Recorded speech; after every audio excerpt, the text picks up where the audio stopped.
విసిరిన ఫ్యాక్షన్ భూతానికి భర్తను కోల్పోయింది. భర్త మరణం బాధించిన పత్తికొండ ప్రజల కోసం భయపడటం మానేసింది. ఫ్యాక్షన్ రాక్షసిని తరిమేయాలనుకుంది. వలసలను అరికట్టాలని ప్రయత్నించింది.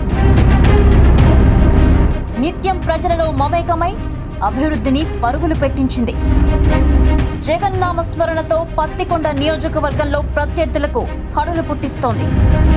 YSR Congress party MLA Kangati Sridevi.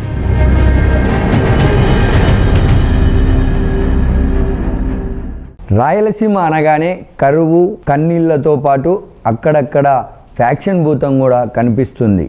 వలసల బాటల నుంచి అభివృద్ధి వైపు ఇప్పుడే బాటలు వేస్తున్న రాయలసీమలోని ఒకానొక నియోజకవర్గమే పత్తికొండ. అలాంటి పత్తికొండ నియోజకవర్గ శాసనసభ్యులు కంగాటి శ్రీదేవమ్మ దగ్గర ఉన్నాం. అక్క నమస్తే అక్క. గడప గడపకు మన ప్రభుత్వం అని మీరు తిరుగుతూ ఉన్నారు కదక్క. ముఖ్యమంత్రి గారి పాలన పైన మీ యొక్క పనితీరు పైన ప్రజల నుంచి ఎలాంటి స్పందన వస్తుంది? చాలా బ్రహ్మాండమైన స్పందన వస్తుంది. ఎందుకంటే సంక్షేమ పథకాలు ఇచ్చేదే కాకుండా ఇప్పుడు మళ్ళీ ఎమ్మెల్యేలు వచ్చి ఇంటికి వచ్చి మళ్ళీ మీకు ఏమైనా అర్హత ఉన్నారా రాని వాళ్ళు ఎవరైనా లబ్ధిదారులు ఉన్నారా అని చెప్పేసి రావడం అనేది ఒక పెద్ద విశేషం. చరిత్రలో ఇది ఇలాగా ఎప్పుడు కూడా ఏ గవర్నమెంట్లో కూడా జరగలేదు. ఓన్లీ ఇప్పుడు మన జగనన్న అధికారంలోనే ఇలాంటివి జరుగుతున్నాయి కాబట్టి ప్రజలంతా కూడా చాలా హ్యాపీగా ఉన్నారు ఈ విషయంలో. మరికొద్ది రోజుల్లో ఎన్నికలకు వెళ్తూ ఉన్నారు. గతంలో ఎవరికి రాని మెజారిటీ దాదాపుగా 41,000 పైన మెజారిటీ వచ్చింది. రెండోసారి మీరు ప్రజల ముందుకు వెళ్ళేటటువంటి క్రమంలో గతంలో ఉన్నటువంటి పాలకులకు అంటే కేఈ వాళ్ళు ఆల్రెడీ డిప్యూటీ సీఎంగా పనిచేశారు, మంత్రులుగా చేశారు. అలాంటి వారికి మీకు మధ్య ఎలాంటి అభివృద్ధి జరిగిందని చెప్పబోతా ఉన్నారు? వారికి మీకు ఉన్న వ్యత్యాసం ఏందని మీరు ఎలా ప్రజలకు వివరించబోతా ఉన్నారు? అంటే వాళ్ళకు మాకు చాలా నక్కకు నాగలోకి అనుకున్నంత తేడా ఉంది. మేము ఎప్పుడైనా ప్రజల కోసం పనిచేసే వాళ్ళము. ప్రజలకి ఇప్పుడు అధికారం ఉంది కాబట్టి ఇంకా ఆ ఇళ్ళకి ఎలాంటి లబ్ధి చేకూర్చాలని ఒక మంచి ఆలోచన చేసుకొని దూసుకెళ్తున్నాము. వాళ్ళకి మాకి పోల్చాల్సినంత అవసరం లేదు. మాది ఎక్కడికో డీప్గా వెళ్ళిపోయింది. మేము చేసే పనులు కానీ మేము చేసే అభివృద్ధి కానీ చాలా వ్యత్యాసం ఉంది వాళ్ళకు మాకు. మొత్తానికి పత్తికొండ అంటేనే ఒక ఫ్యాక్షన్ నియోజకవర్గము. ఆ ఫ్యాక్షన్కు సంబంధించినటువంటి భూతం కూడా మీ ఇంట్లో కబలించినటువంటి విషయం. మీ భర్త గారు కూడా ఆ ఫ్యాక్షన్ భూతానికే బలైపోయారు. అలాంటి ఫ్యాక్షన్ నియోజకవర్గంలో ప్రజలందరినీ కాపాడుకోవడానికి లేదా నేనున్నానన్నటువంటి ఒక భరోసా ఇవ్వడానికి మీ దగ్గర ఉన్నటువంటి ప్లాన్ ఏందాక? అంటే నా ప్లాన్ అంతా కూడా నా పత్తికొండ నియోజకవర్గ ప్రజలు, నా అన్న జగనన్న అదే ధైర్యమే, అదే గుండె ధైర్యంతో ప్రజల వద్దకు వెళ్తున్నాను, పని చేస్తున్నాను. అవి అన్నీ సక్సెస్ అవుతున్నాయి. కామన్గా ఇప్పుడు వైఎస్ఆర్సీపీలో సామాజిక సమీకరణల పేరుతో నియోజకవర్గాల ఇన్ఛార్జీలకు కూడా మార్పు జరగబోతూ ఉంది. ఎమ్మెల్యేల పనితీరు పైన కూడా జగన్మోహన్ రెడ్డి గారు వైసీపీ అధిష్టానం ఒక స్పష్టమైన సర్వే చేయించుకుంటా ఉంది. అందులో శ్రీదేవి గారు పత్తికొండ నియోజకవర్గం నుంచి మరొకసారి కంటెస్ట్ చేయబోతా ఉన్నారు అనుకోవచ్చా? ఎందుకు అనుకోవచ్చు. ఎందుకంటే మనం ఫుల్ మన సాయశక్తుల ప్రజల అందుబాటులో ఉన్నాం, సాయశక్తుల ప్రజలకు సేవ చేస్తున్నాము. మరి మన సీఎం గారు ఇచ్చేటివి లబ్ధిదారులు అందరూ సంక్షేమ పథకాలు అయితేనేమి అభివృద్ధి అయితేనేమి అన్నీ కూడా మేము ప్రజలకు చేకూరుస్తున్నాం కాబట్టి ఆలోచించాల్సిన అవసరం ఏం లేదు. ముఖ్యంగా రాయలసీమ ప్రాంతం నుంచి వలసలు ఇతర రాష్ట్రాలకు వెళ్తూ ఉన్నారు, బెంగళూరు అని మనం చెప్పుకునేటటువంటి సందర్భంలో పత్తికొండ నియోజకవర్గం కూడా ఉండేది గతంలో. ఇప్పుడు ఈ పత్తికొండ నియోజకవర్గంలో దాదాపుగా వలసలు ఆగిపోవడానికి కొంత ఫ్యాక్టరీల నిర్మాణాలు కావచ్చు, ఇవన్నీ మీరు ప్రారంభిస్తామని చెప్పారు. అవి ఎంతవరకు వచ్చాయన్నది? చాలా మటుకు దాదాపుగా కూడా మాది ఎంత చేసినా కూడా ఇక్కడంతా వ్యవసాయం పైన ఆధారపడిన ప్రాంతం కాబట్టి పత్తికొండ మనం ఎంతటా దాన్ని కొంతవరకన్నా నివారించడానికి జగనన్నకు చాలా ఈ ప్రాంతం అంతా కూడా చాలా డెవలప్ చేయాలని మా సీఎం గారికి ఎప్పటి నుంచో కళ. కానీ దానికి తగ్గట్టుగానే ఈరోజు మాకు ఎక్కువ కూడా ఇక్కడ సాగు టమోటా పండిస్తారు కాబట్టి ఇక్కడ ఒకటి ఫ్యాక్టరీ అనేది అప్పుడు హామీ ఇచ్చారు సార్ కాబట్టి ఇప్పుడు కూడా అది వర్చువల్గా కూడా ఓపెన్ చేయడం జరిగింది సీఎం గారు. దాన్ని మేము ఫిజికల్గా కూడా ఈ మంత్ ఎండింగ్ అంతా మేమంతా కూడా అంత ప్లేస్ చూసినాం, అంతా చూసినాం. మేము కూడా దాన్ని ఫౌండేషన్ వేయడం కూడా త్వరలోనే జరుగుతుంది. దాన్ని చేయడం వలన కొంతమందిని ఉపాధి కల్పించవచ్చు, ప్లస్ మళ్ళీ రైతులకు కూడా ఉపయోగపడే విధంగా కూడా ఎన్ని శతాబ్దాల కళ అది ఇక్కడ ప్రాంత ప్రజలు కాబట్టి మా ప్రాంత ప్రజలు ఇవన్నీ కూడా మేము చేయబోతున్నాం అని చెప్పేసి ప్రజలంతా కూడా ఇప్పటికీ ఎన్నాళ్ళకి నెరవేరని కళ ఈరోజు ఒక జగనన్న గవర్నమెంట్లోనే శ్రీదేవమ్మ ఎమ్మెల్యేగా ఉన్న టైంలోనే ఇది జరుగుతుందని చెప్పేసి ప్రజలు చాలా హ్యాపీ ఫీల్ అవుతున్నారు. దానికి తగ్గట్టుగా కూడా చెరువులకు మరి వ్యవసాయదారంగా కూడా కొంచెం నివారించవచ్చు. వ్యవసాయంగా కొంచెము చెరువులకు అన్ని నీళ్లు మళ్లించే కార్యక్రమం కూడా సీఎం గారు మొన్న వచ్చి ఓపెన్ చేయడం చాలా చెరువులకు అన్నిటి కూడా నీళ్లు రావడం జరిగింది. అక్కడ ప్రాంత ప్రజలంతా కూడా మళ్ళీ 2-3 పంటలు పండించుకునే అవకాశ దిశగా కూడా చేయడం జరిగింది. ఇవన్నీ చేయడం వలన ఆ గ్రామంలో ఉన్న వాళ్ళంతా కూడా కొంచెము వ్యవసాయము పండించే విధానికి కూలీలు ఇవన్నీ కూడా కొంచెం వలస పోయేకి మరి నివారించవచ్చు అని చెప్పేసి ప్రజలంతా కూడా అనుకుంటున్నారు. దారిదాపుల్లో కూడా ఇప్పుడు అప్పటికంటే ఇప్పుడు చాలా బెస్ట్. ఇంకా రాబోయే టైంలో కూడా ఇంకా పూర్తిగా ఇంకా ఏం చేయాలి, వలసలు నిజంగా కూడా పత్తికొండ నుంచి నివారించేకి ఇంకా ఏమి చేయాలని చెప్పేసి దాన్ని కూడా మేము కూడా ఆలోచన చేస్తున్నాం. సీఎం గారి దృష్టిలో కూడా ఉంది ఇది.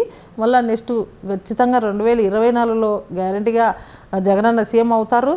ఖచ్చితంగా అప్పుడు కూడా మేము ఈ పత్తికొండ ప్రాంతం గురించి ఆలోచన చేసి ఈ వలసలు నివారించేకి కూడా ఇంకా కొన్ని ప్రణాళికలు చేయడానికి సిద్ధంగా ఉన్నామని చెప్పేసి చెప్తున్నాం. అంటే 3 దశాబ్దాల యొక్క కళ టమోటా జ్యూస్ ఫ్యాక్టరీకి సంబంధించి ఈ ప్రాంత రైతుల ఆకాంక్ష కూడా టమోటా రైతులకు సంబంధించి అలాంటి జ్యూస్ ఫ్యాక్టరీని అధికారం వచ్చిన 4.5 సంవత్సరాల తర్వాత ప్రారంభించడం అంటే రాబోయేటటువంటి ఎన్నికలలో పత్తికొండ నియోజకవర్గ ప్రజలకు మరొకసారి నన్ను గెలిపిస్తేనే ఈ ఫ్యాక్టరీ ముందుకు వెళ్తుందన్న సంకేతం ఇవ్వడానికి అనుకోవచ్చాక? అది తప్పు, అట్లా అనుకోకూడదు. ఎప్పటి నుంచి ట్రై చేస్తున్నాం మేము, అవుతుంది. కానీ ఈ కరోనా పరిస్థితుల ప్రభావం వలన సరిగా కూడా 2.5 సంవత్సరంలో ఇది చేయడం వలన కొంచెం లేట్ అయింది. కానీ ఎప్పటి నుంచో మాట ఇచ్చాను, చేస్తామని చెప్పేసి నేను చెప్తున్నాం. కాబట్టి అది 100% ఏం చేసినా కూడా ఇంకా చాలా ఉన్నాయి. ఈ రోడ్డు వెడల్పులు అయితేనేమి ఇవన్నీ కూడా చాలా ప్రాసెస్లోకి వచ్చినాయి. 30 కోట్లతో ఈరోజు జగన్ ఎప్పుడు 2019 గెలిచినప్పుడే దాన్ని కూడా మొదటి సంతకం కూడా పెట్టడం జరిగింది. ఈ కరోనా వలన 2.5 సంవత్సరానికి ఎప్పుడో 2 సంవత్సరాల ముందు ఇవన్నీ జరగాల్సినది కరోనా అనేది లేకుంటే. ఈరోజు ఆ కరోనా వలన 2 సంవత్సరాలు అనేది బ్రేకప్ అయింది. కాబట్టి ఇప్పుడు కూడా అది ఒక ఎలక్షన్లకు హామీ కోసం కాదు, ఇది ఖచ్చితంగా ప్రజలకు సేవ చేయడానికి కోసమే ఈరోజు మేము ఈ ప్రణాళికలు చేస్తున్నాం. ఇప్పుడే రోజే ఈ హామీ ఇచ్చినట్లున్నారు కదా రోడ్డు వెడల్పు. అట్లేం కాదు, మొదటి అంటే ఈ ఎమ్మెల్యే అయిన తర్వాత ఒక అట్లా ఏం అంటే చేస్తాను ఖచ్చితంగా. పత్తికొండని రోడ్డు వెడల్పు ప్రజల కోరిక మేరకు అన్నాను, కానీ ఖచ్చితంగా అది చేస్తున్నాం. ఇప్పుడు మీ ముందర ఆర్డీఓ గారు కూడా వచ్చి మాట్లాడిపోవడం కూడా జరిగింది. దాన్ని త్వరలోనే చేస్తాం. ఎందుకంటే సుమారుగా దాదాపుగా 2.5 కిలోమీటరు దూరంలో అన్ని బిల్డింగ్లు సుమారుగా దాదాపుగా 500 బిల్డింగ్లు కొట్టాల్సి వస్తుంది. అంటే ఒక ప్రాసెస్ ప్రకారము వాళ్ళని కూడా సాటిస్ఫై చేసి ఖచ్చితంగా అందరినీ వాళ్ళు కూడా ఆ బిల్డింగ్లు ఎవరెవరైతే ఉన్నారో వాళ్ళు కూడా ఒప్పించే విధంగా మేము ప్రణాళికలు చేయడం ద్వారా కొంచెం ఈ కరోనా పరిస్థితుల వలన లేట్ కావడం జరిగింది. కానీ సీఎం గారు ఎప్పుడో అప్పుడు మాట ఇచ్చాం కాబట్టి అన్నా మనం ఖచ్చితంగా చేయాలి. అంటే నాణ్యతతో ఇంకా డబ్బు ఖర్చు అయినా పర్లేదు, నాణ్యతతో ఇంకా చాలా రోడ్డు చేయండి అని చెప్పేసి సీఎం గారు కూడా చాలా సంతోషంగా చెప్పడం జరిగింది. కాబట్టి ఈ ప్రజల కోరిక కూడా 30 ఏళ్ల నుంచి అందరూ చెప్తున్నారు, చేయలేకపోతున్నారని చెప్తున్నారు. కాబట్టి కొన్ని దుష్టశక్తులు ఉన్నారు కదా ప్రతిపక్షం వాళ్ళు, ఒకరిని పిలుచుకునేది డిలే చేయాలని చెప్పేసి కోర్టులకు వేసేది, అదే వేసేది, స్టేలు తీసుకురావడం కూడా జరుగుతుంది. వాళ్ళు ఎన్ని కులుక్తులు చేసినా ఎన్ని ప్రయత్నాలు చేసినా మేమనేది అభివృద్ధి అనేది చేసి చూపిస్తామని చెప్పేసి నేను కరాఖండితంగా చెప్తున్నాను. అది కూడా త్వరలోనే అయిపోతుంది అని ఖచ్చితంగా కూడా మా ప్రజలకు కూడా అర్థమైంది. ఇప్పుడు ఎమ్మెల్యే గారు చాలా కష్టపడుతున్నారు దీనికోసము. వాళ్ళు ఊరవలేక ఎవరినోని కోట్లకు వేయడము, పంపించడము, చేయడము, స్టేలు తేవడం జరుగుతుంది. కానీ వాళ్ళు ఎన్ని చేసినా కూడా మేము యాజిటివ్గా కోర్టులకు వెళ్ళినా కూడా దాన్ని ఎటువంటిదా ఆపనికి లేకుండా కూడా మేము అన్నీ కూడా నిబంధనల ప్రకారం చేయడం కూడా జరుగుతుంది. అది త్వరలోనే అయిపోతుంది కూడా పని. ఓటు అనగానే నోటు గుర్తొస్తుంది. అలాంటి ఈ ఎన్నికల సమరంలో రాబోయే రోజుల్లో ఆర్థికంగా బాగా పరిపుష్టి కలిగినటువంటి కేయ కుటుంబాన్ని ఎదుర్కొనేంత ఆర్థిక వనరులు కంగాటి శ్రీదేవి గారి దగ్గర ఉన్నాయనుకోవచ్చా? ఎవరైనా ఇదే క్వశ్చన్ అడుగుతారు. ఒక ప్రేమకి డబ్బుకు ఎప్పుడు కూడా పోల్చుకోకూడదు. ప్రేమ వేరే, డబ్బు వేరే. డబ్బు ఉన్న చోట ప్రేమ ఉండదు, ప్రేమ ఉన్న చోట డబ్బు ఉండదు. అది మాత్రం ఒకటి గుర్తించాలి. మా పత్తికొండ ప్రజల దగ్గర ప్రేమ ఉంది, మా దగ్గర ప్రేమ ఉంది, కేఈ వాళ్ళ దగ్గర డబ్బు ఉంది, మా పత్తికొండ ప్రజల దగ్గర డబ్బు లేదు. కాబట్టి మీ డబ్బు మీ దగ్గరే ఉంచుకోండి, మా ప్రేమ ఎవరైతే బాగా చేస్తారో మా శ్రీదేవి కుటుంబానికే మేము ప్రేమ పంచుతామని చెప్పేసి ఖచ్చితంగా నిరూపిస్తున్నారు. ఇది నేను ఇప్పుడు కాదు కదా, ఎప్పుడు చెప్తాను ఆ విషయం. కోట్లతో డబ్బులు ఉన్న వాళ్ళు ఉన్నారు, మరి వాళ్ళంతా కూడా రాజకీయం చేయాలని అనిపిస్తుంది. కానీ ఒక డబ్బుతో ఒకరి ఇద్దరిని కొనొచ్చాము, కానీ డబ్బుతో ప్రేమను ఎప్పుడుకూ కొనలేరు అనేది పత్తికొండ ప్రజలు ఎన్నిసార్లు చూపించినారు ఆ విషయం.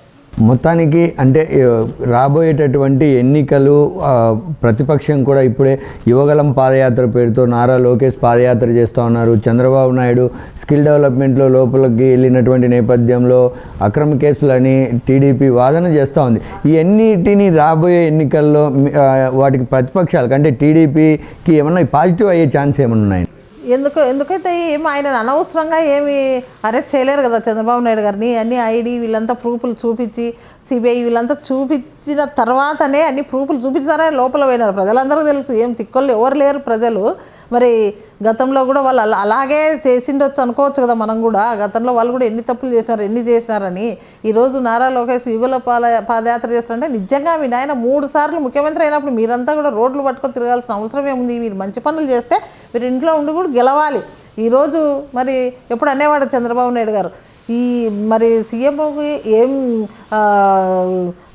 ఎంత అనుభవం ఏముంది, నా అనుభవంతో లేదు, ఆయన వయసు అని చెప్పేసి ఏవేవో మాట్లాడాడు గతంలో. కానీ మరి అందరూ కూడా జగనన్న నమ్ముకున్నారు. గతంలో 2019లో 151 సీట్ వచ్చా. గతంలో జగనన్న ఏవైతే చెప్పినాడో ఈరోజు కొత్తవి ఆ గ్రామాల్లోకి వెళ్తే ఆ బిల్డింగులు చూస్తే రైతు భరోసానేమి, సచివాలయాలు అయితేనేమి, వెల్నెస్ సెంటర్లు అయితేనేమి, ఈరోజు ఆయనకు రాని ఆలోచనలు. అంటే ఆయన చెప్పుకుంటుంటాడు చంద్రబాబు నాయుడు గారు 40 సంవత్సరాల ఇండస్ట్రీ అని.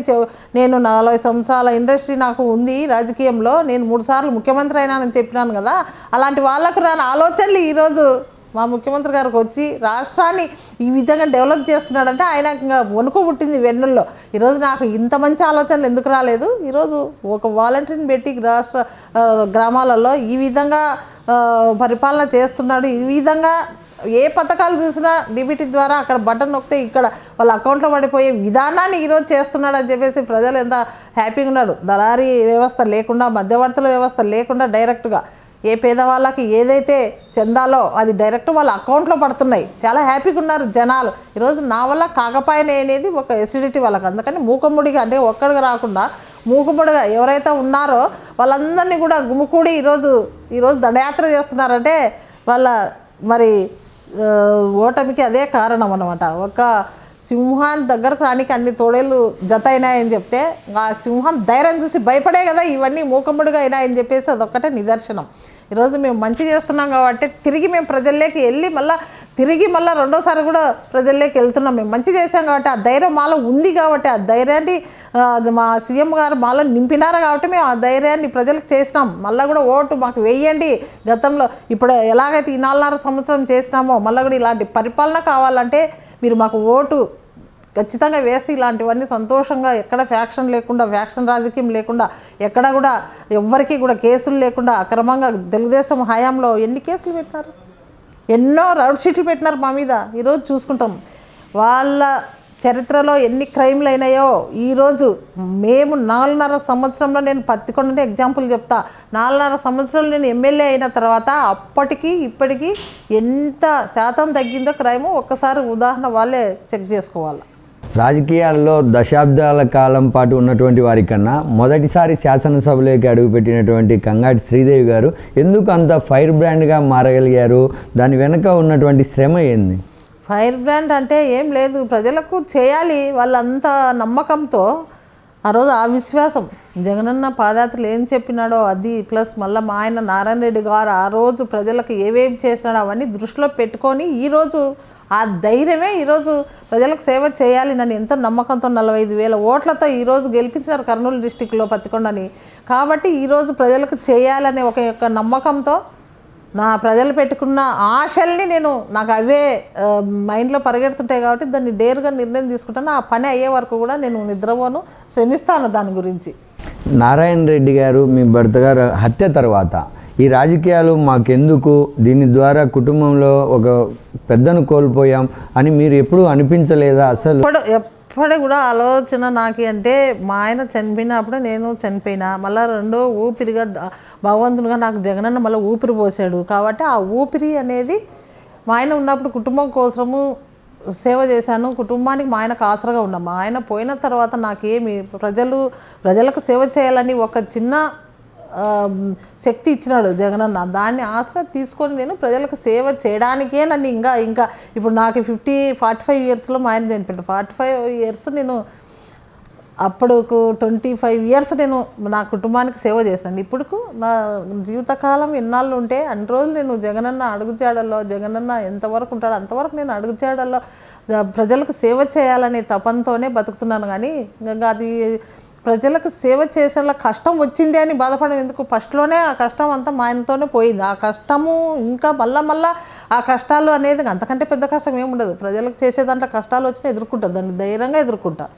గ్రామ సచివాలయాలు కావచ్చు, రైతు భరోసా కేంద్రాలు కావచ్చు, లేదా సంక్షేమ పథకాల పేరుతో జగన్మోహన్ రెడ్డి గారు వేస్తున్నటువంటి అమౌంట్ కావచ్చు, ఇవన్నీ 175 వై నాట్ 175ను రీచ్ చేయగలుగుతాయంటారా? ఎందుకు చేయగలవు? ఖచ్చితంగా చేయగలుగుతావు. ఎందుకంటే ఇంటింటికి ఎవ్వరు లబ్ధి. నేను సుమారుగా దాదాపుగా నాకు 11 అంతా 5 మండలాలు 250 గ్రామాలు గడప తిరగడానికి 1.5 year పట్టింది. ఒక 2 నెలలు తక్కువేమో. చాలా ప్రతి ఇంటికి కూడా ఏదో ఒక పథకం అందింది. అంటే గతంలో ఎప్పుడు కూడా ఇలాంటివి మా అకౌంట్లో ఒక్కటి కూడా పడిన పాపం లేదు. ఇన్ని పథకాలు మా ఇంట్లోకి చేరిన లక్షల్లో ఈరోజు అవన్నీ కూడా ఆసరా చేసుకుంటే ఓన్లీ మహిళలు వేస్తేనే 175 కరెక్ట్గా రీచ్ అవుతామని చెప్పేసి ధైర్యంగా చెప్తున్నాం. ఎప్పుడు అంటే నారాయణ రెడ్డి గారు ముందు నుంచి కాంగ్రెస్ పార్టీలో వైఎస్ కుటుంబంతోనే ఉన్నారు. మీరు కూడా జగన్మోహన్ రెడ్డి గారు మీకు ఒక అవకాశం ఇచ్చారు. మొదటిసారి అన్ని వేల ఓట్ల మెజారిటీతో గెలిచిన తర్వాత సామాజిక సమీకరణలు, మహిళలకు ఎక్కువగా అవకాశాలు ఇచ్చేటటువంటి జగన్మోహన్ రెడ్డి గారు శ్రీదేవి గారికి మంత్రి పదవి ఇవ్వలేదని ఎప్పుడన్నా అనుకున్నారా? నేను ఎప్పుడు అనుకోను. మంత్రులు అంటే గతంలో మంత్రులు ఉన్నారు కదా, మంత్రులు ఉన్నా కూడా ఏం చేసినారు నియోజకవర్గానికి? ఈరోజు ఒక ఎమ్మెల్యే ఉన్నా కూడా జగనన్న నా పత్తికొండకి ఈరోజు రెవెన్యూ డివిజన్ తెచ్చినారు. నేను ఒక ఎమ్మెల్యేగా ఉన్నా ఒక రెవెన్యూ డివిజను, ఒక సబ్ డివిజను, ఒక రోడ్డు వెడల్పులు, ఈరోజు టమోటా, ఈరోజు ఎన్నో కోట్లతో ఈరోజు డ్రైనేజీలు అయితే సీసీ రోడ్లు అయితేనే ఈరోజు వాళ్ళకంటే బ్రహ్మాండంగా ఒక ఎమ్మెల్యేగా ఉన్నా కూడా నాకు అథారిటీస్ నా నియోజకవర్గం మీద ఎంత దృష్టితో పెట్టి చూసినాడు. అది చాలా సంతోషం నాకు. మినిస్టర్లు అయినా వాళ్ళు ఏం చేసినారు? ఎగ్జాంపుల్ చెరువులకు నీళ్ళు నింపే కార్యక్రమం మా జగనన్న ఈరోజు పత్తికొండకు వచ్చి బాగా చాలా ఆర్భాటంగా ఈరోజు బటన్ నొక్కి స్టార్ట్ చేయడం జరిగింది ఇనాగ్రేషన్. ఈరోజు ప్రతి చెరువుకు కూడా నీళ్ళు వచ్చి సంతోషంతో ఉంటారు ప్రజలంతా. అంతకంటే మంత్రి అయినా కూడా ఏం చేయగలుగుతాం చెప్పండి? మంత్రులు అయిన వాళ్ళు చేయనివి ఒక ఎమ్మెల్యేగా చేస్తాను. అదే నాకు చాలా సంతోషం, హ్యాపీగా ఉన్నాం. నేను ఎప్పుడు కూడా అది దరిదాపులో కూడా రాలే. నాకు కృష్ణమూర్తి డిప్యూటీ సీఎంగా ఉన్నారు. వాళ్ళ కుమారుడి మీద మీరు పోటీ చేసే సమయంలో మీకున్న ఆత్మస్థైర్యం ఏంటి? అసలు గెలుస్తారని మీరు భావించారా? 100కి 200% నమ్మకం ఉంది మాకు. ఆ నమ్మకం ఎందుకంటే మా అన్న ఉన్నాడు వెనక, మా జగనన్న ఉన్నాడు అనేది ఒక ధైర్యం. నా ప్రజలు పత్తికొండ ప్రజలు నన్ను ఎప్పుడు కూడా మరి వాళ్ళల్లో చూపించే ఆ సంతోషమే నాకు ఒక ధైర్యం. అందుకని ఆ రెండు కలిసినాయి కాబట్టి ఈరోజు నేను ఇంకా ధైర్యంగా పని చేయగలుగుతున్నా. జనాలకి ఏవైతే నేను చెప్పానో ఆ రోజు చేసి చూపిస్తానని ఈరోజు 100%, ఏవో ఇంకా ఏమన్నా చెప్పింటే మర్చిపోయింటే చెప్పలేం కానీ 100% దానికి రీచ్ అయ్యగలిగినాం. నాకు అదొకటి సంతోషం, అదొకటి హ్యాపీ. ఇదే పక్కనున్న ఓసూరు రోడ్డును వాళ్ళు ఎలక్షన్ల ముందర 3 కోట్లతో 3.5 కోటితో అది అయ్యేది చాలా 8-9 crores ఈరోజు డబ్బుతో కూడినది. ఇదే పత్తికొండకు 3 కిలోమీటర్ల దూరంలో ఉండేది. ఈరోజు అలాంటివన్నీ వాళ్ళు తప్పుడు ప్రచారాలతో 2019 ఎలక్షన్లో 3 నెలలు 4 నెలలు ఉండే కంటే అదో రోడ్డు వచ్చింది, ఇదో రోడ్డు వచ్చింది, 3.5 కోటితో అయ్యింది అని శిలాపలకాలు పెట్టి అవి పెట్టి టెంకాయలు కొట్టి ప్రజలు మభ్యపెట్టాలని చూసినారు. కానీ ప్రజలు నమ్మలే. ఎన్నిసార్లు ఇప్పుడు ప్రజలకి ఒక్కసారి అబద్ధం చెప్తాము, రెండోసారి అబద్ధం, మూడోసారి అబద్ధం చెప్పలేం కదా. అది చేసినారు వాళ్ళు. కాబట్టి ఈరోజు వాళ్ళు చేయండి శిలాపలకాలు ప్రజలకు నమ్మించాలని పెట్టి దుర్మార్గంగా చేసినారు. ఈరోజు మేము అదే 9 బ్రిడ్జీలు నిర్మించి సుమారుగా దాదాపుగా 8 కోట్ల ఖర్చుతో ఈరోజు అది పూర్తి చేసినాం. ప్రజలంతా కూడా అక్కడి నుంచి వంతెన దాటి అన్ని బ్రిడ్జిలు దాటి వర్షాలు వస్తే ఆడలు కాళ్ళు తీసి కాళ్ళు బయటికి పెట్టని పరిస్థితి ఉండేది ఓసూరు టు ములగవేలి. ఈరోజు అలాంటివన్నీ మేము పూర్తి చేసామంటే ఆనాడు ఉండేది ఎవరు? వాళ్ళంతా కూడా మంత్రులు. మంత్రి హోదాలో ఉన్నవాళ్ళు. ఈరోజు నేను ఒక ఎమ్మెల్యేగా ఉన్నా అవన్నీ చేసుకున్నాను, అవన్నీ నాకు అందించినాడు. అదంత శక్తి చేసేంత శక్తి ఇచ్చిన మా జగనన్నకు కూడా నేను ధన్యవాదాలు తెలుపుకుంటున్నాను ఇలాంటివన్నీ చేసినందుకు. మేడం, మీరు కర్నూలు బ్యాంకు చైర్మన్గా నియమితులయ్యేటువంటి సమయంలో మీ పైన, మీ కుటుంబం పైన అనేక ఆరోపణలు చేశారు. అప్పట్లో ఉన్నటువంటి ప్రతిపక్షాలు బ్యాంకులో ఉన్నటువంటి డబ్బులందరినీ వాళ్ళ మనుషులకే పంచుతారని. అలాంటిది మీరు చాలా చాకచక్యంతో వాళ్ళ నోర్లు మూయించేలాగా బ్యాంకు పరిపాలన సాగించారు. అసలు ఆ స్ట్రాటజీ ఏంది? మీరు ఏం చదువుకున్నారు? ఆ బ్యాంక్ పైన మీకు అలాంటి అవగాహన ఎలా వచ్చింది మేడం? చేయడానికి చదువు నాది డిగ్రీ డిస్కంటిన్యూడ్. అది బ్యాంకు చేయాలి అనేకి ఏం చదువు ఒకటి అడ్డం రాదు. ఇప్పుడు చాలామంది ఎంతమందో మేధావులను తీసుకోండి, చదువురాని వాళ్ళే ఎక్కువ పైకి వచ్చిన వాళ్ళు చాలామంది ఉన్నారు. ఈరోజు బ్యాంకు చేయాలంటే బ్యాంకు అది ఏంటిది, దానికి సంబంధించిన చదువు చదవాలి. ఒక పని రాజకీయం చేయాలంటే రాజకీయానికి ఏం చదువు ఉంటుంది చేయడానికి. కాబట్టి అది ఆటోమేటిక్గా వెళ్తే ఒక ప్రజలకు సేవ చేయాలి. ప్రజలకు ఎక్కడైతే ఏదైతే ఒక ఈ పార్టీ ఆ పార్టీ అని ఇక్కడ ఒక్కటే మా ఆయన చెప్పినది, మన దగ్గరకు ఎవరు వచ్చినా కూడా పార్టీని చూడకు, ఎవరైనా మన దగ్గరకు వచ్చినప్పుడు రైతు అంటే ఇచ్చేసేయాలి మనం లోన్లు అనే దృష్టితో మేము పోయినాం. కాబట్టి ఆ దృష్టితో పోయినందుకు ఈరోజు సక్సెస్ అయినాం. ఒకవేళ మేము కూడా మా పార్టీకి సంబంధించిన వాళ్ళకే ఇవ్వాలి అనే స్వార్థం ఉండింటే అది ఫెయిల్ అయ్యేదేమో. ఈరోజు అదొక మంచి ఆలోచనతో మా ఆయన ఎవరు వచ్చినా కూడా మన దగ్గరికి పార్టీ అడగకూడదు, ఎవరు వచ్చినా రైతు అవసరానికి మన దగ్గరికి లోన్కి వచ్చినాడు కాబట్టి మనం ఇచ్చేయాలి అనేది ఒక మంచి మాట చెప్పాడు. కాబట్టి దాన్ని ఆదర్శం తీసుకొని నేను చేసిన 20 నెలలు దుర్మార్గంగా టీడీపీ వచ్చిందని చెప్పేసి ఆ రోజు దుర్మార్గమైన చర్యలు తీసుకొని దింపాలని కేఈ ప్రభాకర్ అచ్చమైన పాత్ర వహించి దీంట్లో నా మీద ఒక తొలి మహిళా చైర్మన్ అని చెప్పినా కూడా మహిళలపైన ఎలాంటి విశ్వాసం లేకుండా ఎంత ఇబ్బంది పెట్టారు. ఆ ఇబ్బందికరమైన వాతావరణం చూసి డైరెక్టర్లని వాళ్ళని బెదిరించడం వీళ్ళని బెదిరించడం చేస్తుంటే ఇలాంటి బెదిరించి నాకు ఆ పదవి అవసరం లేదు అని ఆ విషయాలు తెలిసి నేను ఎందుకు ఇబ్బంది పెడతారు, నేనే రిజైన్ చేస్తానని చెప్పేసి పోయి 20 నెలలక నేను ఇప్పటి వరకు కూడా నేను ఉండాల్సిన పదవి నా ఎలక్షన్ లాస్ట్ ఇది కేడీసీసీ చైర్మన్. ఇంతవరకు కూడా నాదే లాస్ట్ ఎలక్షన్. అప్పుడు ఇంతవరకు కూడా నేను ఉండాల్సిన చైర్మన్గా నేనే ఉండాల్సినది అది కేడీసీసీ బ్యాంకు. కానీ దుర్మార్గంగా వాళ్ళు వచ్చిన టీడీపీ వచ్చిన వెంటనే కూడా ఇబ్బంది పెట్టడం మమ్మల్ని నేను వెంటనే రాజీనామా చేయడం కూడా జరిగింది. నేనే స్వయాన పోయి రాజీనామా ఎంత ధైర్యంతో మా ఆయనకు కూడా చెప్పలే. మా ఆయన హైదరాబాద్లో ఉంటే నేనే ఎందుకు ఇలాంటి ఒత్తిళ్ళైనా డైరెక్టర్లు మనసులు నొచ్చుకొని ఈరోజు బెదిరింపులకు ఇది దుర్మార్గమైన రాజకీయానికి ఎందుకు చేయాలి ఇలాంటి పనులు అని చెప్పేసి నేను రాజీనామా చేసేసిన. అది ఒక గొప్ప ఇప్పుడు అనిపిస్తుంది నాకు. ఇంతవరకు కూడా మాదే అది నేనే కేడీసీ చైర్మన్ కనుక ఇంతవరకు ఎలక్షన్లు అనేది లేవు కదా. ఇప్పటి వరకు అది మాదే లాస్ట్ ఎలక్షన్.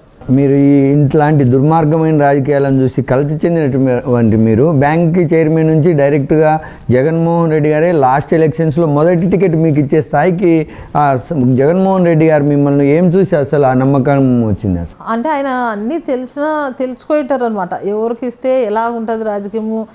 గతంలో మా కుటుంబం వ్యవహారాలు అయితే మా కుటుంబంలో ఉన్న పరిస్థితులను చూసి కరెక్ట్గా ఇక్కడైతే సెట్ అవుతుందని చెప్పేసి ఏదో ఆయనకు మంచి ఆలోచన లేదుంటే అది చేసేసారు. కేఈ ప్రభాకర్ వాళ్ళకు కేఈ కుటుంబానికి ఎలాంటి ఫ్యాక్షన్ చరిత్ర ఉందో నారాయణ రెడ్డి కుటుంబానికి కూడా అలాంటి ఫ్యాక్షన్ చరిత్ర ఉంది. మమ్మల్ని ఏమో ఫ్యాక్షన్ గార్డెన్ కట్టేసి ఆమె రాజకీయం చేస్తుందని టీడీపీ వాళ్ళు చేస్తున్న ఆరోపణలు మీకు ఎప్పుడైనా వినిపిస్తాయి? ఫ్యాక్షన్ అనేది వాళ్ళు అనుకున్నప్పుడు నిజంగా వాళ్ళ అధికారంలోనే మేము బలైపోయినాం. ఎప్పుడు టీడీపీ వచ్చినా కూడా మా మామగారిని చెప్పిరి. తర్వాత మమ్మల్ని ఎన్నో రకమైన ఇబ్బందులు పెట్టిరి, మా మనసుల్ని హింసించిరి. తర్వాత మా ఇంటి మీదకి వచ్చి దాడులు చేసిరి, మా ఇంటి మీద చిరకల పాటలు పెట్టిన వాహనాన్ని దాడి చేసిరి. తర్వాత తిరిగి మా ఇంటికాడ ఉన్న పనిచేసే వాళ్ళందరినీ కేసులు పెట్టేసిరి, తిరిగి కేసు పెట్టనీకపోతే అంత దుర్మార్గమైన చర్యలు చేసి అయినా కూడా మేము ఎక్కడ కూడా వాళ్ళని తీసుకున్నా కూడా ఇంకా దుర్మార్గంతో పోలీసు వ్యవస్థతో ఈరోజు మేనేజ్ చేసుకుంటారు, అన్నీ చేసుకుంటారు. తర్వాత కూడా మళ్ళీ తర్వాత నెక్స్ట్ 2017 మే 20 తేదీన దుర్మార్గంగా నారాయణ రెడ్డి గారిని అడ్డుకున్న ఆ బోయ సాంబశివుని చిన్న వయసులోనే ఆయనని ఆ అబ్బాయిని కూడా చంపడం, దుర్మార్గమైన చర్యలు చేపట్టడం, ఇవన్నీ కూడా వాళ్ళకి గుర్తుంచుకోవాలి గతంలో ఏం చేసినాం అనేది.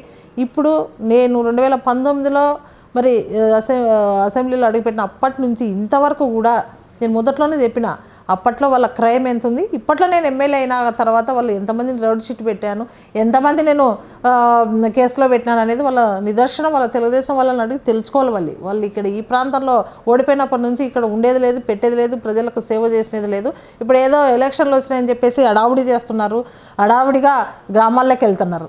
కానీ ఇంపాసిబుల్. అలాంటి వాళ్ళని ఎప్పుడు కూడా నేను అనుభవిస్తున్నా ఫ్యాక్షన్ నుంచి. అంటే వాళ్ళు నష్టపోలే ఫ్యాక్షన్లో, నేను నష్టపోయినా. వాళ్ళు ఎప్పుడు టీడీపీ వచ్చినా నేనే, మా ఇంట్లో ప్రాణాలు పోయినాయి కానీ వాళ్ళ ఇళ్ళల్లో ప్రాణాలు పోలే కదా. వాళ్ళ ఇళ్ళల్లో ప్రాణాలు పోతే మేమే చేసిండాలని వాళ్ళు హ్యాపీగా ఉన్నారు. మేము బలైపోయినాం కాబట్టి మనుషులు చనిపోతే ఎలాగుంటుంది కుటుంబ పరిస్థితి అని తెలుసుకున్న వాళ్ళం కాబట్టి ఈరోజు ఎక్కడా కూడా వద్దు గొడవలు అని చెప్పేసి మా వాళ్ళని ఎప్పుడు కూడా ఎక్కడికి నేను సర్దుకుంటూ ముందుకు వెళ్తున్నాను. కానీ ఫ్యాక్షన్ అంటూ చాలా ఇప్పుడు మేము వచ్చిన తర్వాత ప్రజలే చెప్తారు మీకు అప్పుడెట్లా ఉండేది గ్రామాలు సస్యశ్యామలంగా, ఇప్పుడు ఎలా ఉంటుంది అని. మా వలన ఇప్పుడు టీడీపీ వాళ్ళే ఇంకా జగనన్న అందరికి ఓటు వేయని వాళ్ళకు కూడా ఈరోజు సంక్షేమ పథకాల అభివృద్ధి అనేది జరుగుతుందంటే ఈరోజు ఎంత గ్రేడ్ మా సీఎం గురించి చెప్పుకోవడానికి. నాకు ఓటు వేయని వాళ్ళకు కూడా ఇవ్వండి పథకాలన్నీ, ఏదొచ్చినా ఇల్లు వచ్చినా ఏమొచ్చినా. ఈరోజు మాతో సమానంగా కూడా ప్రతిపక్షం వాళ్ళు కూడా తీసుకుంటున్నారు. హ్యాపీ మాకు కూడా, వాళ్ళు కూడా బాగున్నారు ఈరోజు. ఫ్యాక్షన్ రాజకీయాల నుంచి ఫ్యాషన్ వైపు, అభివృద్ధి వైపు పత్తికొండను తీసుకొస్తున్నటువంటి మీ ఫార్ములా ఈ ప్రాంత ప్రజలు యాక్సెప్ట్ చేస్తున్నారంటారా? ఎందుకు యాక్సెప్ట్ చేయడానికి అన్ని లోకల్ బాడీ అయితే ఏవైతే దూసుకొని పోతున్నామో వైఎస్ఆర్సీపీ పార్టీ ఎవరైనా మంచి చేస్తే మంచి వైపు పరిగెడతారు కానీ చెడు చేస్తే ఆడుండేది ఆడే ఉంటుంది. ఈసారి 2024లో చూస్తారు కదా. 2024లో మీకు ఓటేయాలంటే ఈ ప్రాంత ప్రజలకు మీరు ఇచ్చే హామీ ఏంటి మేడం? ఏం చూసి మీకు ఓటేయమని కోరుతారు? ఆల్రెడీ గతంలో 2019లో ఏం చెప్పామో ఈరోజు చేసి చూపించి మళ్ళీ మేము ఇవి చేసాము, నెక్స్ట్ ఎలక్షన్లో కూడా ఇంకా ఏమైనా మిగిలిపోయి ఉంటే చేస్తామనేది వాళ్ళ ఒక నమ్మకం. వాళ్ళేమో టీడీపీ, జనసేన, కమ్యూనిస్టులు, వీళ్ళైతే భారతీయ జనతా పార్టీ కూడా కలిసి రాబోతూ ఉన్నాయి. ఇన్ని రాజకీయ పక్షాలు కలిస్తే వైసీపీ తరఫున మీరు కానీ మీ పార్టీ అధినేత కానీ వాటిని అడ్డుకోవడానికి మీ దగ్గర ఉన్న ప్రణాళికలే? మేము చేసిన అభివృద్ధి, మేము చేసిన సంక్షేమ పథకాలు, మేము ప్రజల్లోకి దూసుకెళ్తుండే ప్రజలకు అందుబాటులో ఉండేటివి, మా నమ్మకం ప్రజల నమ్మకం, మేము అందరము మాకు వన్ సైడ్తో ఉన్నారు ప్రజలు. ఇలాంటి పరిపాలన అంటూ గాంధీ గారి ఆదర్శాలతో, అంబేద్కర్ గారి ఆశయాలు ఇవన్నీ కూడా ఈరోజు జగన్మోహన్ రెడ్డి గారికి సాధ్యమైంది. ఎక్కడ చూసినా బడుగు బలహీన వర్గాల వారికి, ఎస్సీ, ఎస్టీ, బీసీ, మైనార్టీ అందరం కూడా ఈరోజు రాజకీయంగా పైకి ఎదగాలి అని చెప్పేసి ఒకే ఒక ఆదర్శమైనది. అదే ప్రజలకు నచ్చింది. వాళ్ళు ఎంతమంది తోడైనా, వాళ్ళు ఎంతమంది కలిసి వచ్చినా వేసేది ఓటు ప్రజలు. ఆ ప్రజలకు జగన్మోహన్ రెడ్డిని మళ్ళా గెలిపించుకోవాలని ఒక కోరిక ఉంది కాబట్టి అది ఇంపాసిబుల్. వాళ్ళ ఎంతమంది కలిసి వచ్చినా కూడా ఈరోజు మా జగనన్నే 2024లో చాలా గట్టిగా కూడా ప్రమాణ స్వీకారం చేయబోతున్నారు అని చెప్పేసి ఖచ్చితంగా చెప్తున్నాం. మీ ముఖ్యమంత్రి వర్యులు జగన్మోహన్ రెడ్డి గారు కానీ లేదంటే మీరు కానీ చెప్తున్నటువంటి విశ్వాసమా అది అతి విశ్వాసం? ఎందుకంటే పక్కన తెలంగాణ ఎన్నికల్లో అధికార పార్టీకి సంబంధించి నష్టం జరిగింది, కర్ణాటక ఎన్నికల్లో కూడా అక్కడ నష్టం జరిగింది. ఇవన్నీ చూసి కూడా మీరు ఇంత విశ్వాసంగా ఎలా చెప్తా ఉన్నారు? వాళ్ళే ఒప్పుకుంటున్నారు కదా. ఇప్పుడు ఏం చేసినా కూడా ఆంధ్ర సీఎం ఏది దూసుకుపోతున్నాడు, ఏమన్నా వస్తున్నాడు, దేంట్లో కూడా వ్యాపారంలో కూడా ప్రజలకు చేసే ఆర్థిక వ్యవస్థలో కూడా ఈరోజు జగన్మోహన్ రెడ్డి గారు ఏమన్లో ఉన్నారని ఆ మంత్రులు కొత్తగా నిన్న మొన్న పేపర్లో కూడా చూసినా నేను. కొత్తగా ఎంపికైన మన ముఖ్యమంత్రి గారు రేవంత్ రెడ్డి అన్న కూడా ఇది ఆంధ్రాలో చేస్తే సీఎం జగన్లాగా చేయాలని చెప్పేసి కూడా మీరు వార్తలు కూడా వింటారు కదా. అదే చాలా నిదర్శనం ప్రజలకి ఏం చేస్తున్నారు అనేది. ఆయన రాష్ట్రంలో చేసేదానికి ఒక నిదర్శనం. మేమంతా కూడా ఎమ్మెల్యేలము, నియోజకవర్గంలో ఏం చేస్తున్నాం అనేది మీరు బయటికి వెళ్ళి గత పరిపాలన ఎట్లా ఉన్నది అభివృద్ధి, ఇప్పుడు పరిపాలన ఎట్లా ఉన్నది మీరు కూడా తెలుసుకోండి.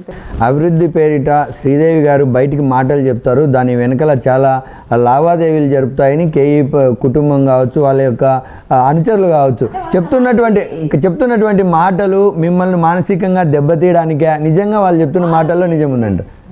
మానసికంగా దెబ్బతినాలనే ఆలోచన వాళ్ళు చేయాలన్నా మాది దెబ్బతినదు. ఎందుకంటే మేము రైటాలుగా చేస్తాం కాబట్టి ఎంత డేర్ అండ్ డాష్గా కూడా ప్రజల్లోకి స్వచ్ఛందంగా పోయి మేము చేస్తున్నాం పనులు కాబట్టి వాళ్ళు ఎన్ని అన్నా కూడా ప్రజలు ఉన్నాం, మేమున్నాం. ఆ ధైర్యం చాలు మాకు. వాళ్ళు మీకన్నా ఎక్కువగా మీ అబ్బాయి పైనే ఫోకస్ చేసి ఆరోపణలు చేస్తూ ఉంటారు, ఎందుకంటారు? ఏదో ఒకటి మాట్లాడాలి ప్రతిపక్షంలో ఉన్నప్పుడు, లేకుంటే వాళ్ళు గల్లంత అవుతారు కదా. శాసనసభ్యురాలుగా మీరున్నారు, మీ పైన ఆరోపణలు చేయాలి కానీ ధైర్యం లేదు.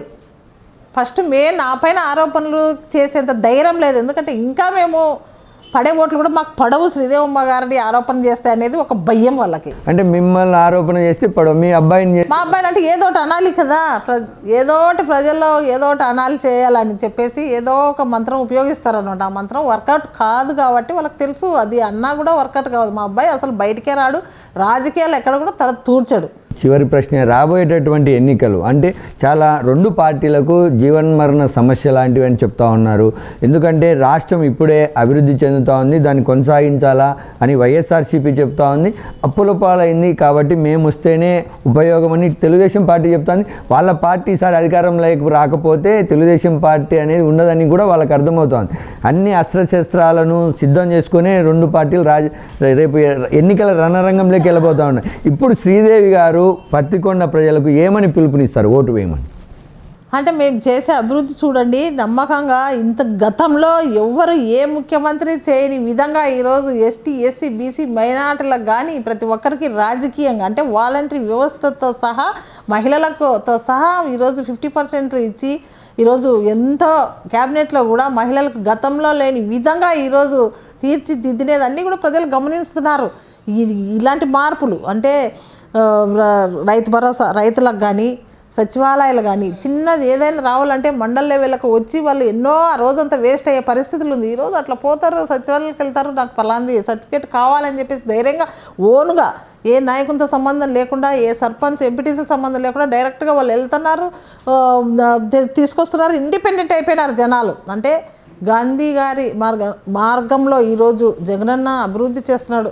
అంబేద్కర్ ఆశయాలు ఏవైతే ఆయన ఆనాడు కొనసాగించాలనుకున్నాడో అవన్నీ ఈరోజు జగనన్న ద్వారా అవుతున్నాయి అనేది మేము తీసుకెళ్తున్నాం. దాన్ని బేసిక్ చేసుకొని మేము ఎప్పుడు కూడా ప్రజలే మాకు హ్యాపీగా ఉండేదే కావాలని మా సీఎం ఎలాగ అనుకుంటున్నారో ప్రజల ఆనందాన్ని. ఈరోజు ఆరోగ్యశ్రీ ఎక్కడికి ఒక పీక్ వెళ్ళిపోయింది. ఒక 2-3 లక్షల గతంలో ఉండేదైతే 5 లక్షలకు చేసి 5 నుంచి 25 లక్షల ఆరోగ్యశ్రీ ఇవ్వడం అంటే ఎంత ప్రజలపైన దృష్టి పెట్టినాడు. నాడు నేడు స్కూళ్ళు పేద పిల్లలు చదవాలి, ఇంగ్లీష్ మీడియం తీసుకొచ్చి అని చెప్పేసి తన పిల్లలు రాష్ట్రంలో ఉండే పిల్లలంతా నా పిల్లలు అని చెప్పేసి ఒక ప్రతిదీ ఏది పట్టుకున్నా కూడా ఒక ఇంకా 10 కాలాలు ముందు చూపుతో మన భావితరాల చూపుతో ముందుకు వెళ్ళాలని చెప్పేసి ఈరోజు జగనన్న ఏం చేస్తున్నాడో ప్రజలు ఒకసారి గమనిస్తున్నారు. ఇవన్నీ కూడా అంటే ఆరోగ్యమే మహాభాగ్యం. ఆరోగ్యం మీద ఎన్ని లక్షలు ఖర్చు పెట్టి ఈరోజు ఎంతమంది చెప్పినా కూడా లేదు, అందరూ నా పేదవాళ్ళు కార్పొరేట్ ధీటుగా ఈరోజు చికిత్స చేయించుకోవాలి, ఏదో చిన్న జబ్బులు ఈరోజు బాగుండాలి నా ప్రజలంతా అని చెప్పేసి ఏనాడైతే తపన పడుతున్నారో ఆనాడు మహిళలంతా కూడా మా వెనక మా అన్న ఉన్నాడు, మా తమ్ముడు ఉన్నాడు, మా మనవాడు ఉన్నాడు. ఈరోజు ముసలోళ్ళు బయటికి పోయి పింఛన్లు తీసుకొని పరిస్థితి గతంలో ఉండేది. ఈరోజు చలి వెనక వాన వెనక ఎండ అనకుండా బయటికి పోవాల్సిన పరిస్థితి లేదు. ఈరోజు ఇళ్ళకు వచ్చి ఒకటో తేదీ వచ్చే లోపల తలుపు తట్టి వాళ్ళు ఇళ్ళకి ఇస్తున్నారు. ఈరోజు నా మనవాడు నా పెద్ద కొడుకు అని ఈరోజు మేము వెళ్తున్నాం ప్రజల వద్దకి. వాళ్ళ ఇళ్ళకి వెళ్తుంటే వాళ్ళ అవ్వతాతల నోటి నుంచి వచ్చే మాటలు ఇవి. నా పెద్ద కొడుకు మా సీఎం జగన్మోహన్ రెడ్డి, ఆయన రాకుంటే మేము ఆత్మహత్యలు చేసుకోవాలి, మేము మందు దాగి సావాలని చెప్పేసి ఎంతమంది అవ్వతాతలు ఈరోజు వాళ్ళ అనడం మాటలు మేము వింటున్నాం ఈరోజు స్వయాన. అసలు గత చరిత్రలో ఇలాగా ఇల్లుళ్ళకి వెళ్ళి మీకు వచ్చాయా లేవా, లేకుంటే ఇంకా రాని వాళ్ళు ఏదైనా అర్హత ఉన్నా కూడా ఈరోజు మేము అధికారులను తీసుకెళ్ళి ఆ ప్రాబ్లమ్స్ ఎన్నో సాల్వ్ చేస్తాం. ఈరోజు సీసీ రోడ్డు డ్రైనేజీలు అయితేనేమి గడప గడపలోటివి ఈరోజు సచివాలయానికి 20 లక్షలు ఇస్తే మళ్ళీ ఎన్హాన్స్గా చేస్తానని చెప్పి మళ్ళీ ఇస్తూ సీఎం గారు ఈరోజు అన్ని లక్షలతో ఈరోజు సీసీ రోడ్లు ఎప్పుడెప్పుడో గుంతలమయం అయిపోయిన రోడ్లని ఈరోజు మూల గ్రామాలకు వెళ్ళి ఒక గ్రామం నుంచి ఒక గ్రామంకి వెళ్ళాలంటే కూడా ఈరోజు జొన్నగిరి టు పగరై మేము ఎప్పుడో ఎలక్షన్లో మాట అది ఈరోజు చూపించినాం. ఇవే విశ్వాసం. మేము ఏనాడైతే గతంలో 2019లో హామీలు ఇచ్చామో ఏ పథకాలైతే ఇస్తాం మీకు మేము గెలిస్తే మన సీఎం జగనన్న సీఎం అయితే అని చెప్పేసి అవన్నీ ఈరోజు నెరవేర్చాం. ఈరోజు వాళ్ళకి ఏవైతే గతంలో మాట ఇచ్చామో సీసీ రోడ్లు అయితేనేమి ఏదన్నా తాగునీరు అయితేనే ఈరోజు ఇంటి కుళాయిల సమస్యలు అయితేనేమి ఈరోజు అవన్నీ నెరవేర్చాం. జనాలకు ఆ రోజు ఏవైతే మాట ఇచ్చామో అవన్నీ ఈరోజు చూపించాం. మళ్ళీ ఎందుకు యాక్సెప్ట్ చేయరు ఎమ్మెల్యేలని? మాకు ఆ ఎమ్మెల్యే కావాలంటారు, ఆ మంత్రే కావాలా, వాళ్ళకి కావాల్సింది ఆ ముఖ్యమంత్రి కావాలా, ఎమ్మెల్యే కావాలి. ప్రజలకు ఎవరు సేవ చేస్తే వాళ్ళని ఎన్నుకుంటారు. రేపు చూస్తారు కదా 2024 ఎలక్షన్ వల్ల నువ్వే వచ్చి నాకు ఇదే ఇంట్లోనే మళ్ళీ ఇంటర్వ్యూ తీసుకోవాలి రెండోసారి ఎమ్మెల్యే అయిన తర్వాత. గడప గడపకు మన ప్రభుత్వం అదేవిధంగా నియోజకవర్గంలో అభివృద్ధి సంక్షేమ పథకాలకు సంబంధించి పర్యవేక్షణ, ఇవన్నీ ఇంత డెవలప్మెంట్ ఇంత బిజీగా ఉండి కూడా కబడ్డీ అసోసియేషన్ రాష్ట్ర అధ్యక్షురాలుగా క్రీడల సంక్షేమం కోసం కూడా మీరు పాటుపడుతూ ఉంటారు. ఇంత తీరిక ఎలా చేసుకోగలుగుతారు? మనసు ఉంటే మార్గం ఉంటుంది. మనం చేయాలని తపన ఉంటే అన్నీ మర్చిపోతాము. ఏ యాంగిల్లో ఏ టైంలో ఏం చేయాలనేది మనకు అంటే ఒత్తిడి అనిపించదా అసలు మీకు ఇంత వర్క్ ప్రెషరు ఇట్లా? అంటే నాకేముండవు, ఇంకా సంసార విషయాలు ఏమీ లేవు. నా పిల్లలు పెద్దగా అయిపోయినారు. ఇంకా ఉండేది ఒక బాబు, ఉండే పాప డాక్టరు, ఆమె జాబ్ ఆమె చేసుకుంటుంది. నాకేముంది, నా ప్రజలకు చేయాలని ఒక తపన. ఆ సంతోషంలో ఏ పని చేసినా కూడా సంతోషంగా ఉంటుంది. స్ట్రెస్ అనేది అనిపించదు. ఖచ్చితంగా 24లో కూడా మళ్ళీ రెండోసారి గెలవాలని కేటీవీ తరపున కోరుకుంటాను. ధన్యవాదాలు. థ్యాంక్ యూ అన్న. ప్రత్యర్థులు విసిరిన ఫ్యాక్షన్ భూతానికి భర్తను కోల్పోయింది. భర్త మరణం బాధించిన పత్తికొండ ప్రజల కోసం భయపడ్డం మానేసింది. ఫ్యాక్షన్ రాక్షసిని తరిమేయాలనుకుంది. వలసలను అరికట్టాలని ప్రయత్నించింది. నిత్యం ప్రజలలో మమేకమై అభివృద్ధిని పరుగులు పెట్టించింది. జగన్నామస్మరణతో పత్తికొండ నియోజకవర్గంలో ప్రత్యర్థులకు హడలు పుట్టిస్తోంది. YSR Congress party MLA Kangati Sridevi.